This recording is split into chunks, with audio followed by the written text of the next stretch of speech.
नमस्कार नमस्कार सुधी सम्मिलित छात्रमी दर्शक मंडली আপনারা নিজ নিজ জায়গায় শান্তি ভাবে বসে যান দেবাদেবী মহাদেবের আশীর্বাদ মাথাইলে এতক্ষণে আপনাদের মহান লিখিত রঙ্গমঞ্চে শুরু করছি আমাদের ছনিত্য নাট্য অনুষ্ঠান তাই তো বলনি মাননীয় দর্শক মন্ডলী আমাদের গ্রাম হলো চিবিদা পশ্চিমতলা থানা টামনা জেলা পুরুলিয়া পশ্চিমবঙ্গ এবং যিনি আমাদের দলের ওস্তাদ রয়েছেন ইনি হলেন আপনাদের সকলের সুপরিচিত সুনাম ধন্য তথা পুরুলিয়া জেলার খ্যাতনামা উদীয়মান এক ছোট শিল্পী ওস্তাদ ত্রিলোচন কর্মকার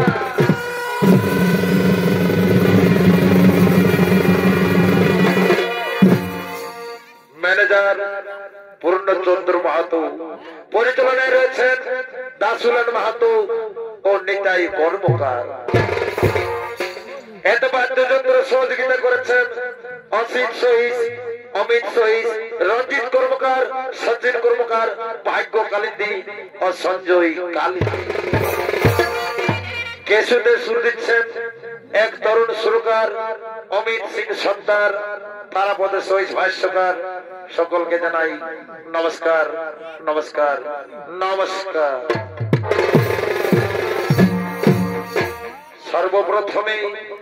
সর্বপ্রথমে আপনাদের মহান লিখিত রঙ্গমঞ্চে আমরা যে পালা মঞ্চস্থ করব সেই পালার নাম হলো সিদ্ধিদাতা গণেশের নৃত্য হইতে ভক্ত ধ্রুব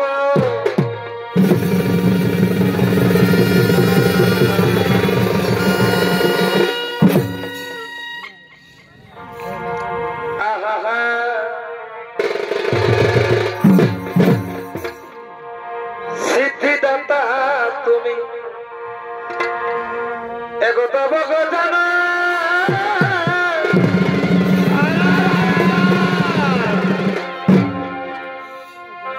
আর সর্বদেব তোমারই পূজা পারবা হর পার্বতী সুতা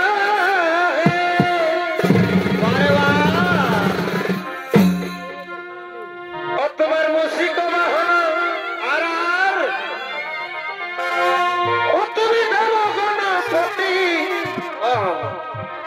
তোমার মুসিক বাহন তুমি দেব গণপতি সবার গৃহ তুমি প্রীত হে সিঁদুর অঙ্গ যে তোমার তারা শুনে গীত হে সিঁদুর ভজন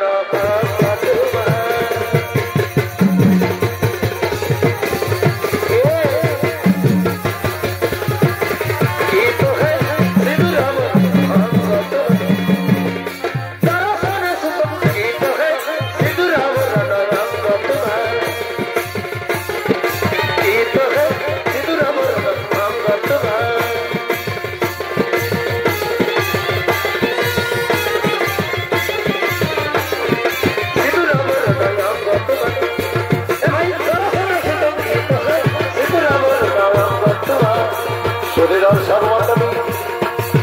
আপনাদের মহান লিখিত রঙ্গমঞ্চে যিনি সর্বপ্রথমে সিদ্ধিদাতা গণেশের ভূমিকায় নৃত্য পরিবেশনা করে দেখাবেন ইনি হলেন এক তরুণ শিল্পী নৃত্যশিল্পী অজিত প্রসাদ মাহাতো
করলাম সমাপন। অসিত বাড়ি যেখানে আছে মাইকের সামনে চলে আসুন। যে পালা মঞ্চস্থ করব সেই পালা হলো বাস্তব ধর্মমূলক ছন্দিত পালা।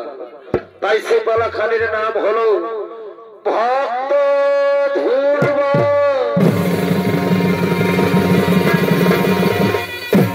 শ্রী দর্শক মন্ডলী, শ্রীমদ ভাগবত পুরাণে কথিত আছে মনুর পুত্র ছিল রাজা উত্তানপুর। তার দুই রানী ছিল, বড় রানীর নাম সুনীতি এবং ছোট রানীর নাম সুরুচি। ছোট রানী সুরুচি স্বামীর অধিকার বেশি পেতে চাই, তাই বিনা দোষে বিনা অপরাধে বড় রানী সুনীতিকে বনবাসে দেয়। এবং বড় রানী সুনীতির পুত্র ধ্রুব কিভাবে বিষ্ণু চরণ পেয়েছিল তা আমরা আপনাদের আলোকিত মহান রঙ্গমঞ্চে উপস্থাপন করতে চলেছি। সুধী দর্শক মন্ডলী, এদিকে মহারাজা উত্তরপদের মন্ত্রী সেনাপতি সৈন্যগণ তারা রাজপাট পরিচালনা করার জন্য রাজার রাজমহলে আগমন করিতেছে।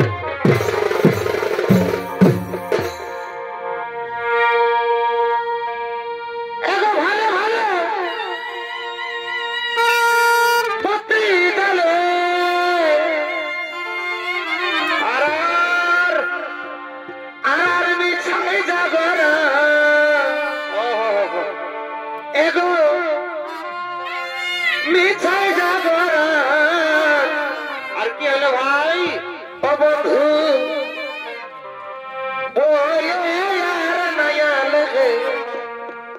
আমি বুঝি না কার আরে বা অবধূ বলে নয়া লেখ বুঝি না কার।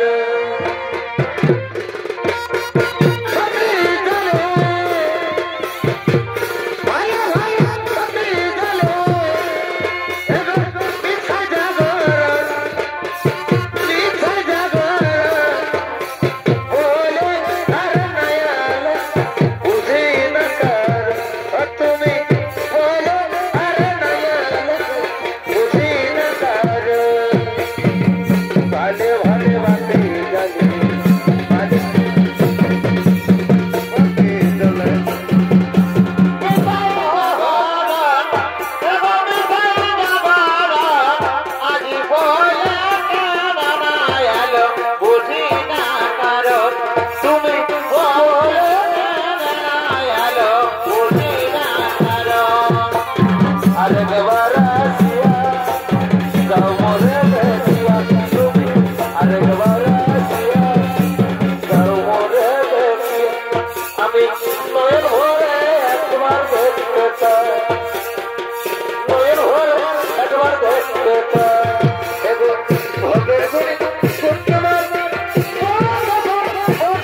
সেনাপতি শোনব।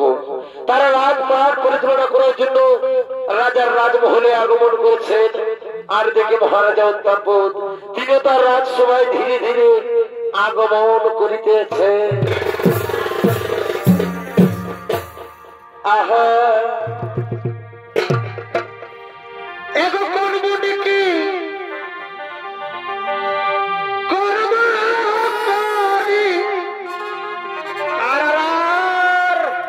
আর পুরুষ হয়ে হইল নারী। এ ভাই রে এ ভাই করবো নাকি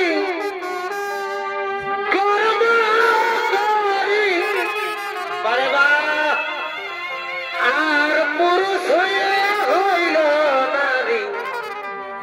এ ভাই রে এ ভাই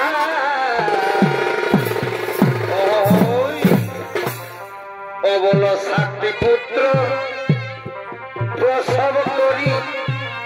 আর ও বল 7টি পুত্র প্রসব করি ও ফিরে পুরুষ আকার পাই। ফিরে পুরুষ আকার পাই।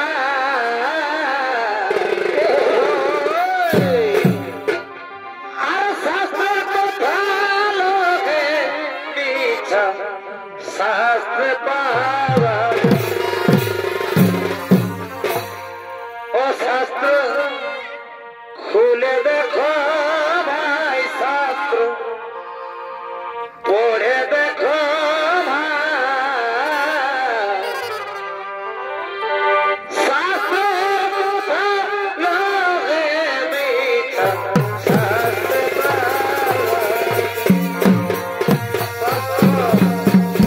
পড়ে দেখো ভাই, শাস্ত্র পড়ে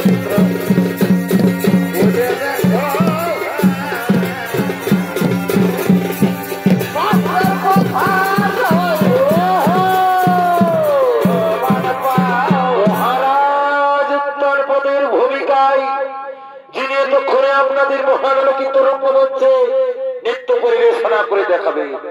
ইনি হলেন ওস্তাদ ত্রিলোচন কর্মকারের প্রিয় সাথী নৃত্যশিল্পী বিধান চন্দ্র রায়।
পারি না জবা ফুলের চোখ মারিয়ে আমি বুঝতে পারি না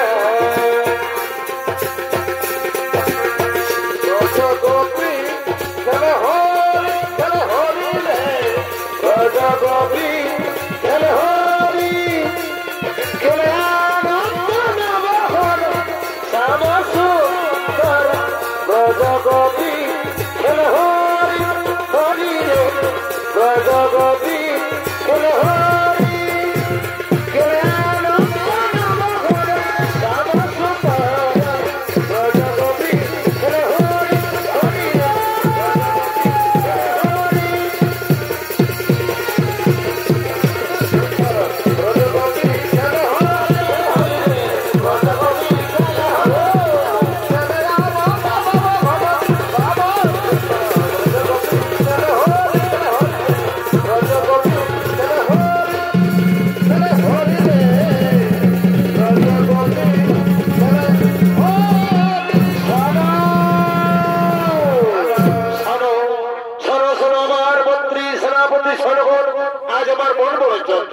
তাই শোনো শোনো মন্ত্রী সেনাপতি সনগণ আজ সবার কাছে কিছু হবে না যাও যাও আমার মন্ত্রী সেনাপতি সনগণ তোমরা সবাই নিজের নিজে ঘুরে ফিরে যাও তোমরা সবাই আমাকে একটু একা থাকতে দাও আমাকে একটু একা থাকতে দাও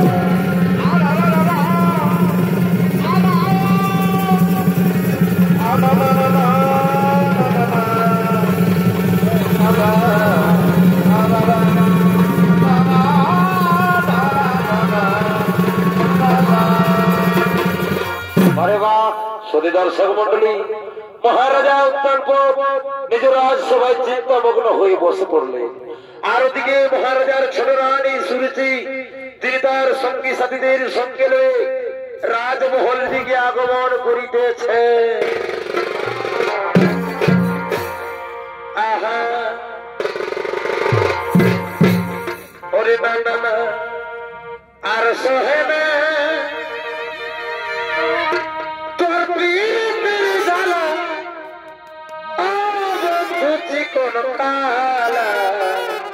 ভাই এগো আর সোহনা তোর পিরি পিরি জালা ওরে জালা আর সোহনা তোর পিরি পিরি জালা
Did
মহারাজ শোনো, রাজমহলে মাথা মতো করে বসে থাকলে চলবে না মহারাজ।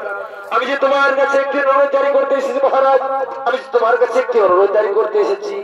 বলো বলো প্রিয়া সুরজি, কি তোমার মনের অভিলাষ? আমি নিশ্চয়ই তোমার মনোবাসনা করিব করুন, আমি নিশ্চয়ই তোমার মনোবাসনা করিব। বলি শোনো শোনো মহারাজ শোনো, তার আগে তুমি আমার কাছে কোন ত্রিসন্তার, আমি যাহা বলবো তুমি তাহাই পালন করবে মহারাজ, তুমি তাহাই পালন করবে। একই প্রিয়া, কি এমন কথা যার জন্য তোমার কাছে আমাকে ত্রিসন্তার করতে হবে? বলে হ্যাঁ হ্যাঁ মহারাজ, তুমি আগে আমার কাছে করো ত্রিসন্তার, তারপর আমি আমার মনের কথা তোমার নিকটে বলবো মহারাজ, তোমার নিকটে বলিব। সুরজি তাই হবে। অগপ্রিয়া সুরজি, আজ আমি তোমার কাছে করবো ত্রিসন্তার, সাক্ষী তক চন্দ্র সূর্য, সাক্ষী তক আকাশ বাতাস, আজ আমি মহারানীর কাছে করবো ত্রিসন্তার, আজ আমি আমার কাছে যা বলো আমি তাকে তাই যাবো। অগপ্রিয়া অগপ্রিয়া সুরজি, আজ আমি তোমার কাছে করেছি ত্রিসন্তার, এখন তুমি তোমার মনের কথা আমার নিকটে খুলে বলো, আমার নিকটে খুলে বলো। বলি শোনো শোনো মহারাজ শোনো, তুমি যখন আমার কাছে করেছো ত্রিসন্তার, তখন তোমাকে বলি মহারাজ তুমি তুমি এক্ষুনি বলো শুনে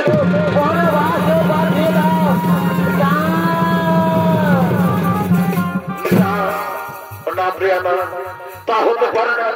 বড়রানী সুনীতিকে আমি বনবাস দিতে পারবো না। বড়রানী কোনো আমার কাছে দোষ অপরাধ করেনি, তুমি আমায় ক্ষমা করে দাও। আমি তোমার কথা রাখতে পারলাম না প্রিয়া, আমি তোমার কথা রাখতে পারলাম না।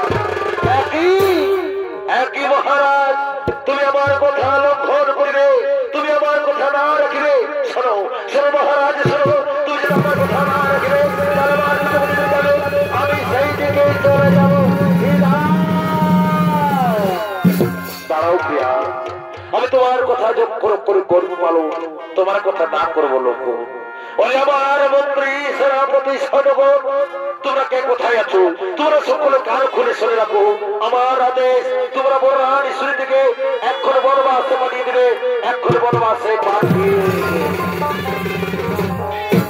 অগপ্রিয়া সুরজি, আমি তোমার কথা যক্ষর করে করেছি পালন, তাই তো বলি আর বিলম্বের নাহি প্রয়োজন। চলো প্রিয়া চলো, দুজন মিলে বিশ্রাম করে করিব গমন।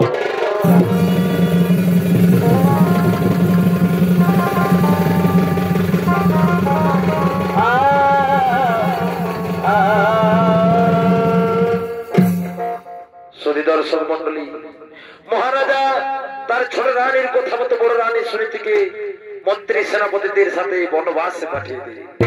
তাই হতভাগিনী সুনীতি আজ বনবাসে কাঁদতে কাঁদতে আগমন করিতেছে। অগ পাখি জানা দিয়া দয়া,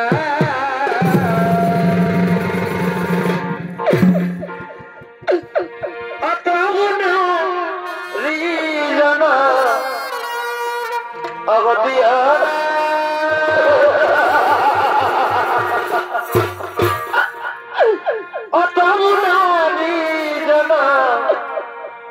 অগদিয়া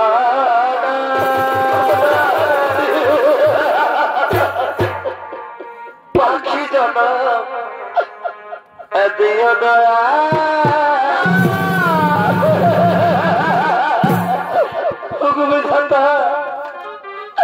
তুমি আমার নারী যেন না দিয়ে আমার পাখি যেন দিতে পারতে দেবো। আমি মনে জানতে একটা উড়ে বেড়াতাম, আজ মহারাজা আমায় বিনা দোষে বিনা পদে দেওয়ার দিচ্ছি বললাম।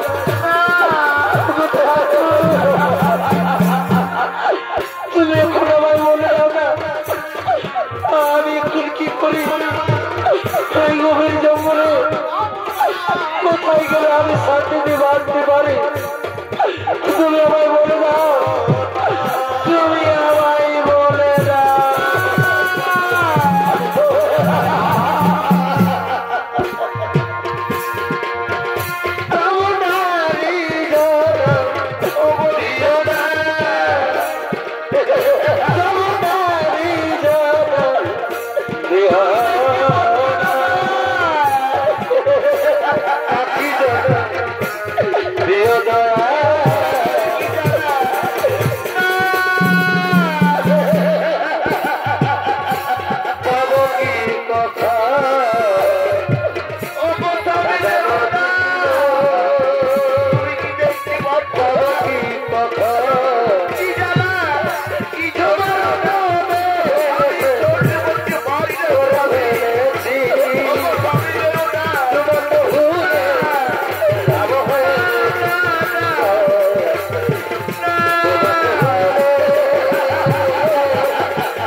শুধু দর্শক মন্ডলী, মহারানী সুনীতি জঙ্গলে নদী ঘোরাঘুরি করতে করতে কাঁদতে কাঁদতে নিরুপায় হয়ে বসে পড়ে এমনি ভাবে সেই জঙ্গলে বাস করতে থাকে।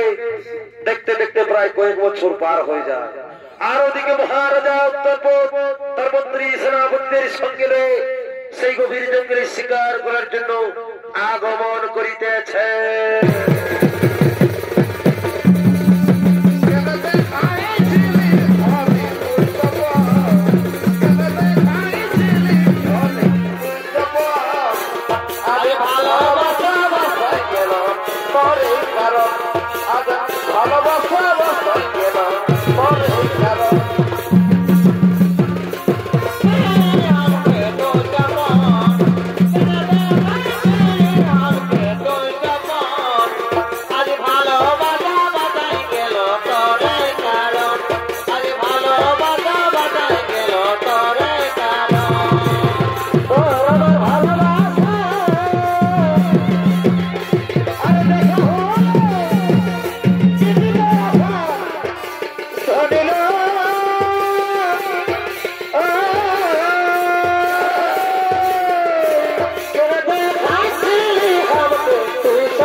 এখন আমি পথহারা পথেকে পরিণত হইল।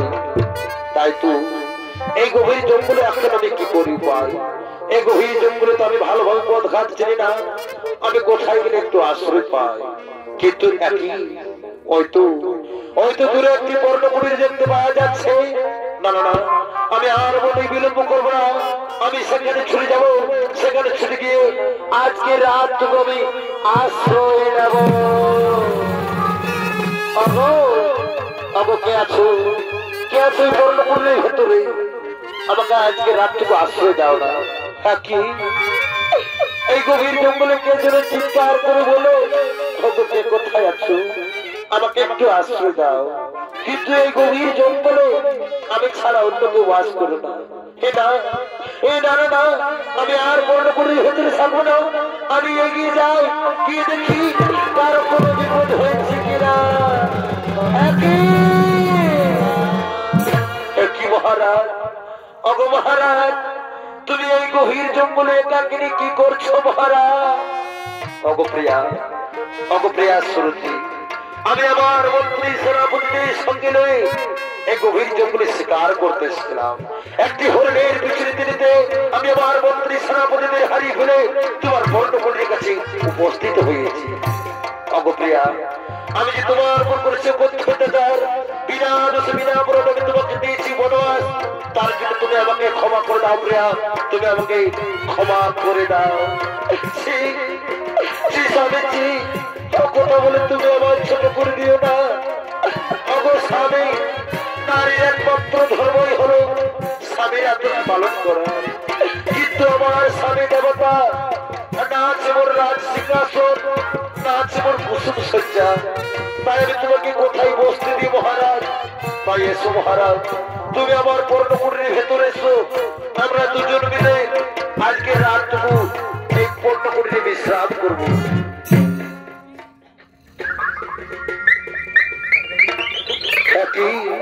একই প্রিয়া, মনে হচ্ছে ভোর হয়েছে। হয়তো পাখির কুঞ্জন শোনা যায়। হ্যাঁ হ্যাঁ হ্যাঁ, সত্যই তো ভোর হয়েছে। না না না, আমি আর তোমার পর্ণকুটির ভিতরে থাকবো না। এখন আমি আমার রাজমহলে ফিরে যাই। আমি আমার রাজমহলে ফিরে যাই।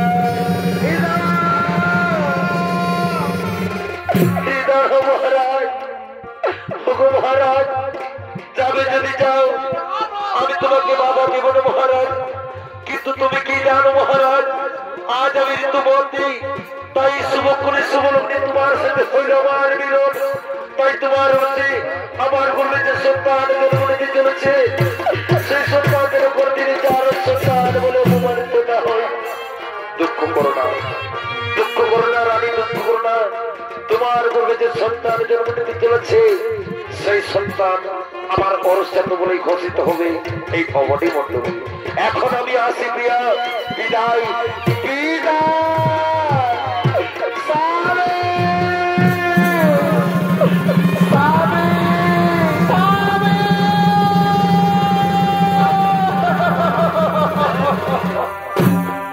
সতী দর্শক মন্ডলী, মহারাজা অত্যন্ত তারপর রানী স্মৃতির পূর্ণ করে রাত্রি যাপন করে নিজের রাজমহলে ফিরে যায়। এদিকে দেখতে দেখতে স্মৃতির করবে এক পুত্র সন্তান জন্মগ্রহণ করে সেই সন্তানের নাম রাখে ধ্রুব। ধ্রুবর বয়স যখন 10 বছর পূর্ণ, ধ্রুব তখন তার সঙ্গীদের সাথে খেলা করার জন্য আগমন করিতেছে।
তাই শোনো বন্ধুরা, আমার পিতা হচ্ছে এই রাজ্যের মহারাজা।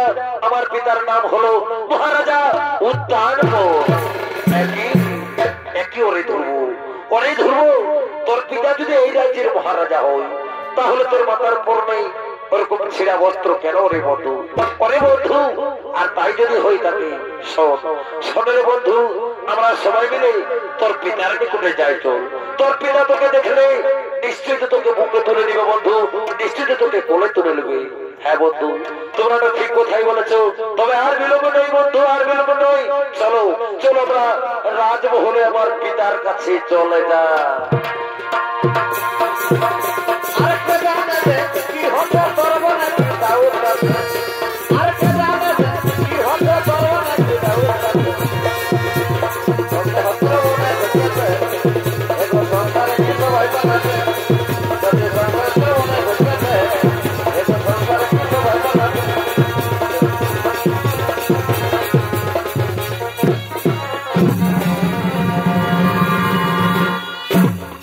দর্শক মন্ডলী, ধ্রুব তার সঙ্গীদের সাথে তার পিতার নিকটে চলে গেলে, আর দিকে মহারাজা উত্তরপদ এবং তার ছোট রানী সূর্যি এবং তাদের আরেক পুত্র সন্তান উত্তম, তারা একসাথে রাজমহলে আগমন করিতেছে।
পুত্র গুরুজনদের কোনদিন অসম্বন্ধে কথা বলেছে না পুত্র, কিন্তু একই বালক, তোমরা কিসের লাগে আমার রাজমহলে করেছো আগমন?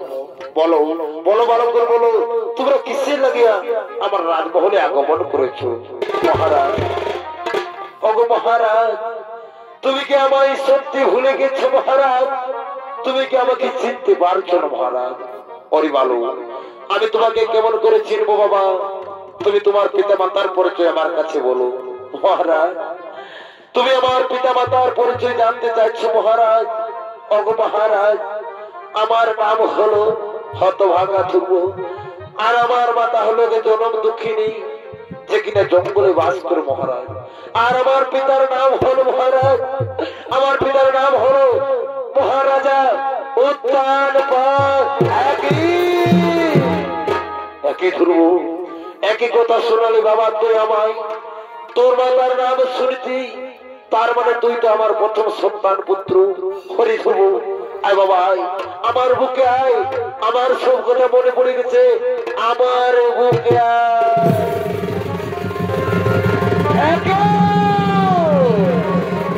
একই মহারাজ একই করছো তুমি জঙ্গল থেকে কি ভিখারি বাচ্চা এসে তোমাকে পিতা পিতা বলে ডাকিতে রাখলো অমনি তুমি তাকে বুকে জড়িয়ে ধরে আদর করতে লাগলে অপরাধী অপরাধী তুমি তো আমাদের সব কথাই শুনেছো ও আমার বড় রানী সুনীতির ছেলে তারপরে তো তোমার সন্তান অত তোমার সন্তান না রানী না মহারাজ না ওই দাসীর পুত্র কিছুতে আমার সন্তান হতে পারে না ওই দাসীকে আমি মিথ্যে উপহার দিয়ে এই বনবাস দিয়েছিলাম আর ওই দাসীর পুত্র কিনা তোমাকে পিতা পিতা বলে ডাকে বলে মহারাজ তুমি দেখে মহারাজ দেখবে ওই দাসীর পুত্রকে আমি চাবুক মারতে মারতে রাজ্য থেকে তাড়িয়ে দেব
আমি তোর মতো বলছি না তুই আমার পিতাকে ভুলিয়ে ভালিয়ে এই রাজ্যের রাজ সিংহাসনে বসতে চায় এই লক্ষ্য ভালো কিন্তু আমি আর আমার মতো যতদিন এই রাজ বসে বেঁচে আছি তোর আশা কোনদিন পূর্ণ হবে না তুই না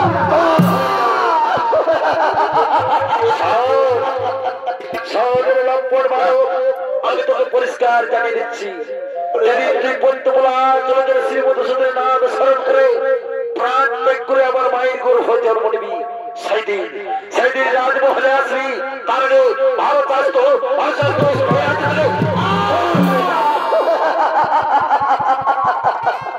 ভাই উত্তর ঠিক আছে ভাই আমি রাজমহলে আর মুহূর্ত থাকবো না আমি আমার পর্ণপুরে ফিরে যাচ্ছি আমি আমার পর্ণপুরে ফিরে যাচ্ছি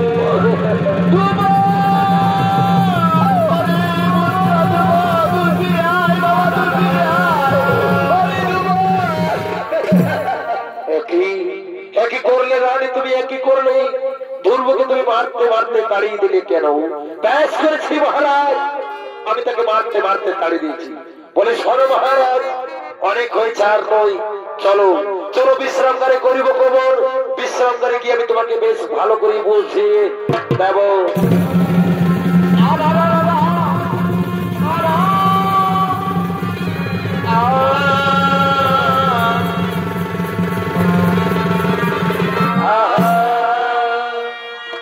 ধ্রুবকে তার ছোট মাতা চাবুক মারতে মারতে রাজ্য থেকে তাড়িয়ে দেয় আর ওদিকে ধ্রুব মা ধ্রুবকে না দেখতে পেয়ে ডাকতে ডাকতে আগমন করছে পুত্র ধ্রুব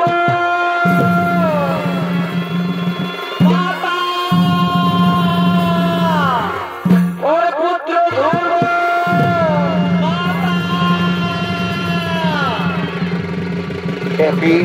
একে আমার মাথা আমি ধরবো ধরবো বলে ডাকি গেল। আমি আর বিলম্ব না করে এখন আমি আমার মাথা আমি করে ছেড়ে যাবো। বাবা মাথা আমি আসছি মাথা।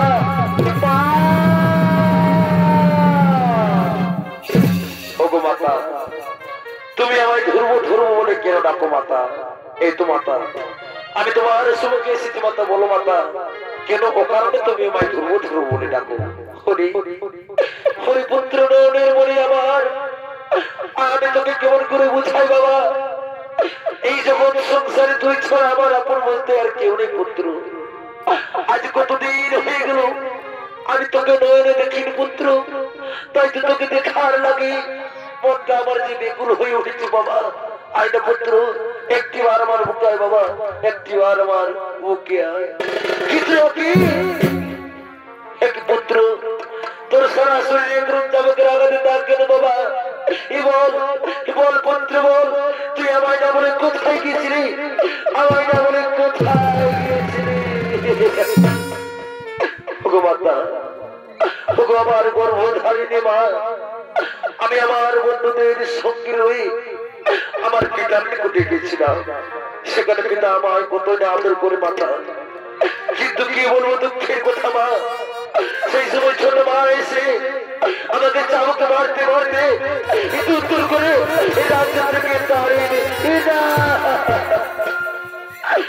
পুত্র ওই ডাকে আমাকে মিথ্যে উপবাদ দিয়ে ওই রাজ্য থেকে বনবাসে দিয়েছিল, আর আজকে তোকে চাবুক মারতে মারতে তাড়িয়ে দিয়েছে। তুমি আর আমাদের কত কষ্ট দেবে ওগো মাতা, তুমি আমায় বলে দাও না মাতা, পদ্মপলা শ্রীমধুসূদন কোথায় থাকে? আমার ছোট মামাই বলেছে মাতা, যেদিন আমি পদ্মপলা শ্রীমধুসূদনের পাইব স্মরণ, সেদিন আমি তোমার চোখের জল মুছে দিয়ে আমি হব এই রাজ্যের মহারাজা। পুত্র পুত্র, আমি তাকে দিন রাত রাখি বাবা, সে তো আমাকে কোনদিন সাড়া দেয় না। এ না পুত্র না, সে আমাদের নাকি সাড়া দেবে না বাবা, সে আমাদের নাকি সাড়া দেবে না। কিন্তু মাতা, আমিও দেখতে চাই মাতা, আমার নাকি সারাদিন কেমন করে না আসে থাকতে পারে বন্ধুপলাশের মতো শুধু। তাই শোনো মাতা, তুমি আমার সাথে একসাথে পদ্মপলাশের মধুসূদনের পরশরণ মাতা। কোথায় কোথায় প্রভু নারায়ণ, দেখা দাও প্রভু, এই দুঃখিনী মায়ের চোখের জন্য মুছে ফেলার জন্য একটিবারের মতো দাও দর্শন। ওম নমো নারায়ণ নারায়ণ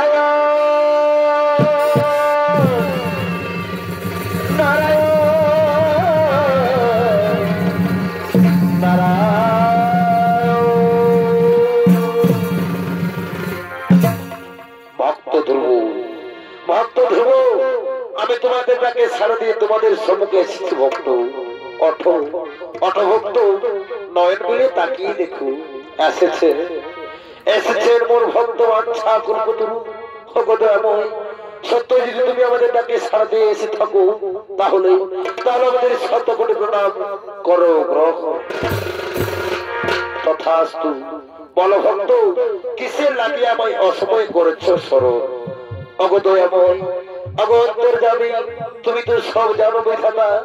আমার পিতা আমার মাতাকে একদিন মিথ্যে উপবাদ দিয়ে বনবাসে দিয়েছিল, আর যখন আমি আমার পিতার নিকটে যাই তখন আমার ছোট মা আমাকে চাবুক মারতে মারতে দাঁড়িয়ে দেয়, আর বলেছে যেদিন আমি পদ্মপলা শ্রীমধুসূদনের পাইব স্মরণ, সেদিনে কি আমি আমার মায়ের চোখের জল মুছে দিয়ে আমি হব এই রাজ্যের মহারাজা ধ্রুব। তথাস্তু তথাস্তু ভক্ত, আমি তোমাকে আশীর্বাদ করছি, তুমি হবে এই রাজ্যের মহারাজা ধ্রুব। আর শোনো ভক্ত, আমি তোমাকে আরো আশীর্বাদ করছি, আকাশ মার্গে থাকবে তুমি ধ্রুব তারা হয়ে, আর এই সংসারের সকল নরনারী প্রতিদিন তোমায় দেখে সন্ধ্যা আরতি করবে। এই আমার আশীর্বাদ রইল ভক্ত, এই আমার আশীর্বাদ রইল। প্রণাম প্রণাম তব চরণ প্রভু নারায়ণ, প্রণাম। ওরে শ্রীকৃষ্ণ গোবিন্দ अरे मुरारी बारे बाप है नाथ नारायण वसुदेव श्री कृष्ण गोविंद हरे मुरारी है नाथ नारायण